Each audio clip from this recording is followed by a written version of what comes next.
Hello everyone, नमस्कार। एक बार फिर से आप सभी का बहुत बहुत स्वागत है लोधा जी क्लासेस के बीए प्लेटफॉर्म पर। दोस्तों, बीए सेकेंड ईयर में आज फाउंडेशन कोर्स के अंतर्गत आज के सेशन में हम डिस्कस करने जा रहे हैं इंग्लिश लैंग्वेज एंड फाउंडेशन वाले सेशन में अनसीन पैसेज का लास्ट सेशन। ठीक है ना। तो अनसीन पैसेज में जैसा कि आपको मैंने प्रारंभ में ही बता दिया था कि 5 सेशन होंगे अनसीन पैसेज पे। अलग अलग सेशन में मैं अलग अलग अनसीन पैसेज लेकर के आऊंगा। सो आज लास्ट मतलब कि पार्ट नंबर 5 में आज 5 नंबर की जो अनसीन पैसेज है, आपकी जो लास्ट अनसीन पैसेज है आपके सिलेबस के अकॉर्डिंग, उस पर हम डिस्कस करने जा रहे हैं, जो कि एग्जाम के दृष्टिकोण से जो ज्यादा महत्वपूर्ण थी वही 5 अनसीन पैसेज मैंने यहाँ पर ली है। तो आइए शुरू करते हैं सेशन को और जल्दी से कंप्लीट करने का प्रयास करते हैं। छोटा सा सेशन है आज का, बहुत ज्यादा लेंदी नहीं है। लेकिन आगे बढ़ू उससे पहले जो मेरे नए दोस्त है जो पहली बार सेशन में आए हैं, क्लासेस को देख रहे हैं, उनको मैं बताते हुए चलता हूं कि इस चैनल पर सिर्फ फाउंडेशन के ही नहीं बल्कि इसके अलावा जो आपके मुख्य विषय हैं उनकी भी क्लासेस होती है।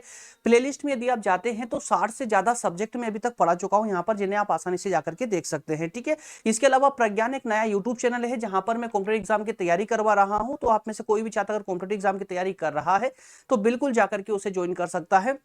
यूट्यूब चैनल है, डिस्क्रिप्शन में लिंक भी मिल जाएगी। साथ ही साथ में अगर आप चाहें तो डायरेक्टली भी जो है उसको सर्च कर सकते हैं। इसके अलावा फाउंडेशन क्लासेस की या कहें कि फाउंडेशन कोर्स के चारों सब्जेक्ट की नोट्स, स्पेशल नोट्स अवेलेबल है। आप में से जो भी छात्र डीपली पढ़ना चाहते हैं, जो हमारे द्वारा बनाई गई नोट्स को पढ़ना चाहते हैं, जिसमें मैक्सिमम क्वेश्चनों पर आप प्रैक्टिस कर सके इजी लैंग्वेज के साथ में, तो आप में से कोई भी छात्र इसको परचेस कर सकता है, ले सकता है। 149 रुपए के छोटे से सब्सक्रिप्शन अमाउंट में ये चारों नोट्स अवेलेबल है। जिसको भी चाहिए वो बिल्कुल ले सकते हैं। इस नंबर पर कॉन्टेक्ट करके या व्हाट्सअप करके भी इसकी जानकारी ले सकते हैं। चलिए शुरू करते हैं आज का सेशन कॉम्प्रहेंशन स्किल का। आज लास्ट सेशन होने जा रहा है और हर सेशन की तरह ही आज भी जो है हम दोस्तों 2 पार्ट में सेशन को कंप्लीट करेंगे। सबसे पहले अनसीन पैसेज को देखेंगे, है ना। तो यहाँ पर नंबर चलते जा रहे हैं 5 आउट ऑफ 5 क्लियर है। तो 5 अनसीन पैसेज डिस्कस करने थे, जिसमें से आज लास्ट वाले अनसीन पैसेज पर हम बात करेंगे और उसके बाद में क्वेश्चन आंसर भी देखने वाले हैं इसी अनसीन पैसेज से रिलेटेड। तो चलिए शुरू करते हैं दोस्तों। मैं आपको आगे और कहानी आगे कंटिन्यू करूं उससे पहले मैं एक छोटा सा इसका डिस्क्रिप्शन दे देता हूं। दरअसल आज की जो अनसीन पैसेज है ये एक स्कूल जाते हुए बालक पर जो है आधारित है। स्कूल जाने वाले बच्चे पर आधारित है। किस प्रकार से वो अपनी एक्टिविटी करता है, किस प्रकार से अपना समय व्यतीत करता है, और जब स्कूल जाता है तो किसी घटना उसके साथ व्यतीत होती है, उसी घटना पर स्टोरी। बहुत ही प्यारी ये स्टोरी लगेगी आप लोगों को, और इसी स्टोरी पर आधारित 10 महत्वपूर्ण प्रश्न उत्तर भी लेकर के आया हूं, वे भी आप जल्दी कंप्लीट करेंगे। तो बिना देर किए चलिए शुरू करते हैं अपनी आज की कहानी को। कहानी that means unseen passage. Unseen passage को भी हम कहानी के रूप में ही पढ़ते हैं ताकि आप लोगों को एक सा वर्डन ना लगे, ऐसा ना लगे कि यार आप क्लास के अंदर बैठे और कुछ उबाऊ जैसा कुछ आपको मिल रहा है ना। चलिए शुरू करते हैं। दोस्तों, आज का जो हमारा कहानी का जो पार्ट है, जो मेन हीरो है, उसका नाम है थॉमस। ठीक है। तो व्हेन थॉमस वाज 15, जब थॉमस 15 साल की उम्र का था, he was a very intelligent and generous boy. तो जब वो 15 वर्ष का हुआ तो उस समय वो जो है काफी होशियार हुआ करता था, काफी उदार बालक हुआ करता था। ही spent his day only reading, eating and sleeping. वह अपना पूरा दिन सिर्फ 3 कामों में व्यतीत करता था। क्या क्या 3 काम थे? जो तीनों ही काम थे, क्या क्या था? रीडिंग, पढ़ना, खाना और सोना। इसके अलावा दूसरा कोई काम उसके पास था ही नहीं। Other than that he didn't do anything. इसके अलावा वो कुछ भी नहीं करता था। When the teachers of his class asked him any question, he would answer it very immediately. जब उसके टीचर उससे कोई सवाल पूछते थे क्लास में तो बहुत जल्दी से, मतलब फटाक से, तुरंत वो उसका आंसर दे दिया करता था। He always kept himself away from social activities. वो हमेशा सामाजिक गतिविधियों से अपने आप को दूर रखता था। बट वंस, लेकिन एक बार उसके साथ एक अलग ही घटना घटित हुई। क्या हुआ? When he was going to his school, जब वो स्कूल जा रहा था, he was a very old man begging on the roadside। जब स्कूल जा रहा था तो उसने रोड पर एक बूढ़े व्यक्ति को भीख मांगते हुए देखा। At first he thought that he should stop there and ask him why he was begging, because he was too old to do that. Instead he should rest। तो उसने पहले तो उसको देख करके सोचा कि उसे वहां रुकना चाहिए, रुक करके उस व्यक्ति से, उस ओल्ड मैन से पूछना चाहिए कि उन्हें आराम करने के समय में ये इस प्रकार की एक्टिविटी क्यों करनी पड़ रही है, उन्हें भीख क्यों मांगना पड़ रहा है। एट द सेम टाइम और उसी समय ही realize that if he stop there he would be later for school. लेकिन उसी समय उसे याद आता है कि अगर वो उस व्यक्ति के पास रुका तो वो लेट हो जाएगा, स्कूल जाने में उसे देर हो जाएगी। इसी के साथ में कहानी को आगे कंटिन्यू करते हैं।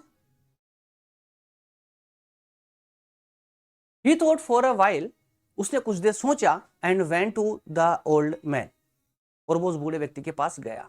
He saw that everyone was passing by him, but no one was giving him alms. हर कोई उसके सामने से निकल रहा था, उसके पास से निकल रहा था, लेकिन उसकी मदद कोई नहीं कर रहा था, उसे भिक्षा कोई नहीं दे रहा था। आफ्टर सीइंग दिस इंसिडेंट, और ये घटना देखने के बाद में he took out 20 rupees from his pocket and gave them to the beggar. उसने मतलब थॉमस ने अपनी जेब से 20 रुपए निकाले और उस ओल्ड मैन को, भिखारी को दे दिए। By doing that, he felt very good and reached the school gasping. और ये सब कुछ करने के बाद में थॉमस को बहुत अच्छा लगा और फिर वो दौड़ लगाकर हाँफते हुए कहाँ चला गया? स्कूल चला गया। ठीक है, तो यहां पर दोस्तों इसमें कुछ कीवर्ड रहे इस पूरी कहानी में। ये छोटी सी बस ये कहानी थी, दैट्स ऑल। ये छोटी सी कहानी थी, इस कहानी में कुछ कीवर्ड है और मैंने एक एक शब्द का, एक एक लाइन का मैंने आप लोगों को हिंदी में भी अर्थ बताया है। पूरी कहानी उम्मीद करता हूं समझ आप लोगों को आ गई। छोटी सी कहानी थी ये। अब इसी कहानी पर आधारित हम 10 टॉप कैटेगरी के क्वेश्चन आंसर लगाने जा रहे हैं, जिनकी एग्जाम में आने की जो प्रोबेबिलिटी होती है वो बहुत ज्यादा होती है ना। तो चलिए एक ही क्वेश्चन का आंसर आपसे उम्मीद कर रहा हूं मैं देने का प्रयास कीजिएगा। मेरे आंसर बताने से पहले आपको कोई कमेंट सेक्शन में कमेंट नहीं करनी है, आंसर उसका करना चाहो तो कर भी सकते हो अगर इतनी स्पीड है आपके पास तो, लेकिन आप मन में तो सोच सकते हो ना कि इसका आंसर कौन सा होने वाला है। ठीक है, और पूरी ईमानदारी से अगर आप कमेंट सेक्शन में इसका ऑप्शन बताना चाहें तो बिल्कुल आपका स्वागत है। चलिए तो पहला क्वेश्चन लेते हैं। पहला क्वेश्चन है how did Thomas spend his day. Thomas अपना दिन कैसे बिताता था, अपना समय कैसे गुजारता था, कैसे बिताता था। ऑप्शन ए कहता है ओनली डूइंग सोशल एक्टिविटीज, क्या वो सामाजिक काम करता था। या ऑप्शन बी कहता है only reading eating and sleeping, कि वो सिर्फ पढ़ता था, खाता था और सोता था। क्या सही कहीं जा रहा है आपका दिमाग? ऑप्शन सी कहता है ओनली ईटिंग एंड स्लीपिंग, सिर्फ खाना और सोने में। ऑप्शन डी कहता है नन ऑफ दीज, इनमें से कोई सा नहीं। क्या राइट आंसर होगा? तो आप में से हर किसी का जवाब होना चाहिए इतनी स्टोरी सुनने के बाद। Option B is correct answer, correct option, right. Eating, reading and sleeping, ये ही उसकी ऑल एक्टिविटीज हुआ करती थी, इसलिए ऑप्शन बी करेक्ट हो जाएगा। नेक्स्ट क्वेश्चन है who did Thomas see on his way to school. Thomas ने अपने स्कूल जाते समय उसने किसे देखा? Hermit, a poor man, a old man या अ पुअर वुमन। किसको देखा दोस्तों? तो पुअर मैन तो था बट ओल्ड मैन था वो। ठीक है, ऑप्शन सी यहां पर करेक्ट नजर आ रहा है। एन ओल्ड मैन, एक बूढ़े व्यक्ति को क्या करते हुए? भीख मांगते हुए रोड पर। क्लियर है? ऑप्शन सी यहां पर करेक्ट हो जाएगा। नेक्स्ट क्वेश्चन लेते हैं। नेक्स्ट क्वेश्चन है what did Thomas want to ask the old man. भाई थॉमस जो है उस ओल्ड मैन से क्या पूछना चाहता था? क्या पूछना चाहता था? ऑप्शन ए कहता है द रीजन फॉर बेगिंग, भीख मांगने का कारण। या टू ईट हेल्दी फूड, है ना, जो है हेल्दी खाना खाने के लिए कहना चाहता था। या फिर to beg as much as he could. या to rest instead of begging. तो यहां पर जो मुझे ऑप्शन डी दिख रहा है उसमें एक सत्यता प्रतीत हो रही है। To rest instead of begging, आराम करने के समय में उन्हें भीख मांगने का कारण वो पूछना चाहता था। ऑप्शन डी यहां पर करेक्ट आंसर। देखिए दोस्तों, अगर आप कहानी को अच्छे से समझ लेते हैं ना तो आपको ऑप्शन में बहुत ज्यादा दिमाग लगाने की जरूरत नहीं पड़ती है। क्यों नहीं पड़ती? क्योंकि स्टोरी आपको पता है, तो इस स्टोरी से ही आप ऑप्शन को गेस कर लेते हो कि मुझे यार इसका आंसर, राइट आंसर कौन सा होना चाहिए, है ना। तो स्टोरी इसलिए बोलता हूं पहले स्टोरी को बेहतर तरीके से समझ लीजिए, आपका रास्ता अपने आप आसान होता चला जाएगा। चलिए नेक्स्ट क्वेश्चन लेते हैं। What is the synonym of gasp. तो आपने देखा होगा पूरी स्टोरी का सबसे आखिरी वाला वर्ड क्या था? गैस्पर, हाँफते हुए वो स्कूल पहुंच गया। सबसे लास्ट वाला वर्ड गैस्पर था, है ना। तो उसी से लिया गया है गैस। तो क्या पूछा गया है? गैस्प, गैस का मतलब होता है हाँफना, थोड़ा स्पीड से सांस लेना, तेज सांस लेना, है ना, गैस्प। तो 4 ऑप्शन दिए गए, इसका सिनोनिम पूछा गया है heap, breathe, blow and inhale. अब मैं चारों का पहले आपको मीनिंग बता देता हूं। देखिए नीचे से बताऊंगा। इनहेल का मतलब क्या होता है? ये इनहेल, अंदर की ओर सांस को लेना।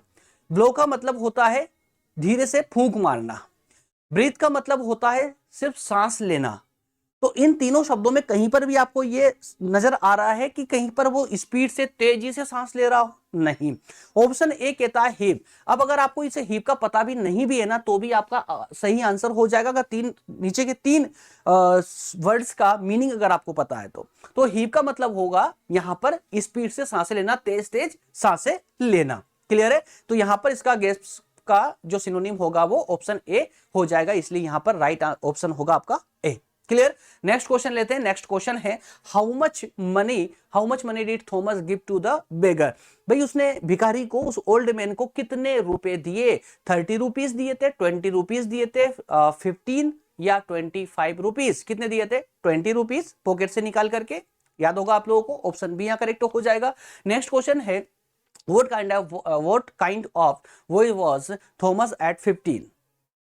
तो ये जो थॉमस था ये 15 साल की उम्र इसकी थी स्टोरी के अकॉर्डिंग। इस समय में ये कैसा था, किस टाइप का था? तो मिस्chievous एंड आउटगोइंग या इंटेलिजेंट एंड जेनरस? तो जो जिन शब्दों का यूज हमारी कहानी में मिला है उन्हीं शब्दों को हम पकड़ेंगे ना। तो कैसा था दोस्तों? ये इंटेलिजेंट था, जेनरस था, है ना, होशियार था और उदार बच्चा था। क्लियर है? ऑप्शन बी यहां करेक्ट हो जाएगा। चलिए नेक्स्ट क्वेश्चन लेते हैं। नेक्स्ट क्वेश्चन है what activities did Thomas spend his day doing? कौन सी एक्टिविटी करके वो अपने दिन को गुजारता था, बिताता था? तो बता ही चुके, पहले भी ये क्वेश्चन हम डिस्कस कर चुके, reading, eating and sleeping. Option C यहां पर ये सही बोलता है ना, तो यहां पर ऑप्शन सी करेक्ट हो जाएगा। नेक्स्ट है how did Thomas respond when his teacher asked him question? जब थॉमस के टीचर शिक्षक उससे प्रश्न पूछते थे, क्वेश्चन करते थे, तो वो किस तरह से रिस्पॉन्ड करता था? He would say he didn't know, वो कहता था कि मुझे याद नहीं है, या option B he would answer very immediately, कि वो तुरंत उसका जवाब देता था। Exactly option B is correct answer. He would answer very immediately, तुरंत आंसर देता था।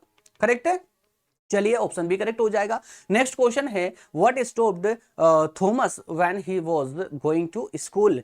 तो जो थॉमस है वो स्कूल जाने से क्यों रुका? स्कूल जाते जाते अचानक से बीच में क्यों रुक गया? He saw a young child asking for something, एक यंग चाइल्ड को उसने कुछ मांगते हुए देखा, या फिर he saw an old man begging by the road side? B, option B correct है। भाई उसने वो स्कूल जाते हुए क्यों रुका था अचानक से? वो इसलिए रुका था क्योंकि उसने रोड के साइड में एक बूढ़े व्यक्ति को भीख मांगते हुए देखा, इसलिए रुका था। तो यहां पर ऑप्शन बी यही तो कहता है। क्लियर है? चलिए नेक्स्ट और लास्ट क्वेश्चन है आपका। नेक्स्ट और लास्ट क्वेश्चन है why did Thomas decide to give the old man 20 rupees? Thomas ने उस ओल्ड मैन को, बूढ़े व्यक्ति को 20 रुपए देने का डिसाइड क्यों किया? Because he thought, option A कहता है because he thought it was his duty as a student, क्या वो छात्र है इसलिए उसका कर्तव्य बनता है कि वो उसको पैसे दे, क्या इसलिए? या ऑप्शन बी कहता है because someone else asked him to do so, कि उसे किसी ने ऐसा करने के लिए कहा था। या ऑप्शन सी कहता है because he felt bad that everyone else passed by without helping, हर कोई उसके आस पास से निकल के जा रहा था, गुजर के जा रहे थे, लेकिन उसकी मदद कोई नहीं कर रहा था, हेल्प कोई नहीं कर रहा था। क्या ये कारण था? एग्जैक्टली यही कारण था। ऑप्शन सी यहां पर करेक्ट आंसर हो जाएगा। और इस टाइप से आपके 10 क्वेश्चन मैंने जो टॉप कैटेगरी के थे इस स्टोरी से रिलेटेड उनको डिस्कस किया, उनको बताया। अब मैं उम्मीद करता हूं आप लोगों से डिस्क्रिप्शन में जाकर के ये आप चाहे तो क्लास नोट्स को डाउनलोड कर सकते हैं। डाउनलोड करके आप इसका रिवीजन जरूर लगाइएगा। एक बार रिवीजन लगाना, एक बार अच्छे से पढ़ लेंगे तो आपको ये स्टोरी और ये क्वेश्चन आंसर पूरी तरह क्लियर हो जाएगा। फिर कुछ भी नहीं करना है आपको, सिर्फ एग्जाम के टाइम पे एक बार और रिवीजन लगाना है। इस सब के अलावा दोस्तों कल जो सेशन होगा हमारा लेक्चर नंबर 10 के अंतर्गत, तो उसमें हम बात करेंगे लैंग्वेज स्किल्स वाले पार्ट को हम स्टार्ट करेंगे, जिसमें सबसे पहली क्लास होगी लैंग्वेज स्किल्स के अंतर्गत use of idioms and phrases. तो आइडम्स और फ्रेजेस क्या होते हैं, इनको हम बहुत ही आसान और एकदम व्यवहारिक रूप से समझने वाले हैं, और जीरो से हम इस क्लासेस को स्टार्ट करेंगे, ताकि अगर किसी बच्चे ने ग्रामर वाले पोर्शन पर कभी अपना समय नहीं भी दिया हो, अंडरस्टैंडिंग ना भी हो उनकी, तो भी बेहतर तरीके से वो उसे कवर कर पाए। ठीक है ना? तो एकदम जीरो से, एकदम बेसिक से हम इसको स्टार्ट करेंगे और बहुत ही व्यवहारिक रूप से समझने का प्रयास करेंगे। अच्छा, इस सब के अलावा जो नोट्स की मैंने आपसे स्टार्टिंग में बात की थी, मैं आपको, क्योंकि कुछ बच्चे बीच में भी क्लास को ज्वाइन कर लेते हैं, तो उनको भी मैं बताते हुए चलता हूं। आप में से कोई भी अगर स्पेशल नोट्स चाहते हैं, अभी फिलहाल वैसे तो सेकेंड ईयर की ऑल सब्जेक्ट की नोट्स आपको मिलेगी, लेकिन अगर अभी फिलहाल जो है फाउंडेशन कोर्स की चारों सब्जेक्ट की नोट्स अवेलेबल है, आप में से कोई भी छात्र अगर इन नोट्स को चाहते हैं पढ़ना, है ना, डिटेल में दिया गया है। इसके अलावा आपको एकदम व्यवहारिक लैंग्वेज में, मतलब इजी लैंग्वेज में यहाँ पर कंटेंट मिलेगा इन सभी नोट्सों में, और जो क्वेश्चन आंसर दिए गए हैं उनकी क्वांटिटी ज्यादा है ताकि आप मैक्सिमम क्वेश्चनों पर प्रैक्टिस कर पाएं। तो ये चारों नोट्स स्पेशल पीडीएफ नोट्स हैं। इन्हें अगर आप चाहते हैं, प्राप्त करना चाहते हैं, तो उसके लिए एक छोटा सा सब्सक्रिप्शन लेना होगा, और वो सब्सक्रिप्शन अमाउंट है 149 रुपए ओनली, ठीक है ना। और ये 149 रुपए कभी भी 399 में कन्वर्ट हो सकते हैं। तो जब तक ये 399 में कन्वर्ट नहीं होते हैं, उससे पहले पहले आप 149 में इसको ऑर्डर कर सकते हैं। क्या करना होगा ऑर्डर के लिए? कुछ भी नहीं, सिर्फ इस पेज का स्क्रीनशॉट लेकर के जो नंबर आपको दिए गए हैं इस नंबर पर व्हाट्सएप कर दीजिए उस पेज को। बाकी सारी जानकारी आपको व्हाट्सएप पर दे दी जाएगी, और इन नोट्स की लिंक भी आपको व्हाट्सएप पर ही मिलेगी। स्पेशल पीडीएफ नोट जैसा कंप्लीट ऊपर लिखा हुआ है, complete special PDF notes. Clear है? 2026 के सेशन को टारगेट करके नोट्स क्रिएट की गई है। ओके फ्रेंड्स, मिलेंगे नेक्स्ट सेशन में। एट लास्ट में आपको बताना चाहूंगा कि अगर आप लोगों को सेशन, आप लोगों के लिए अगर सेशन, ये जो मैं सेशन ले रहा हूं, है ना, ये जो पसीना बहा रहा हूं, अगर ये आप लोगों के लिए हेल्पफुल हो रहा हो तो सेशन को लाइक जरूर कर दिया करें। और साथ ही साथ में अगर चैनल पर नए हैं, पहली बार चैनल पर आए हैं, अभी तक सब्सक्राइब नहीं किया है, तो चैनल को सब्सक्राइब जरूर कर ले, ताकि हमारे सभी सेशन आप लोगों तक पहुंच जाए आसानी से। सब्सक्राइब करने के बाद में बेल आइकन जरूर प्रेस कर लिया करें, क्योंकि सब्सक्राइब आप कर लेते हैं लेकिन बेल आइकन प्रेस नहीं करते, तो उससे क्या होता है ना कि जो क्लासेस होती है उनका नोटिफिकेशन आपको टाइम पर नहीं मिल पाता। अगर आप टाइम पे सभी क्लासेस चाहते हैं, आपकी मेन क्लासेस जैसे, क्योंकि अब न्यू बैच स्टार्ट हो चुकी है, अब फटाफट आपकी सेशन मिलना आपको प्रारंभ होने वाले हैं। तो अगर सभी सेशन आपको अपने मोबाइल के बेल आइकन में चाहिए ना, तो फिर आपको सब्सक्राइब करके बेल आइकन को जरूर प्रेस कर लिया करें। ओके, मिलेंगे नेक्स्ट सेशन में। थैंक यू, जय हिंद।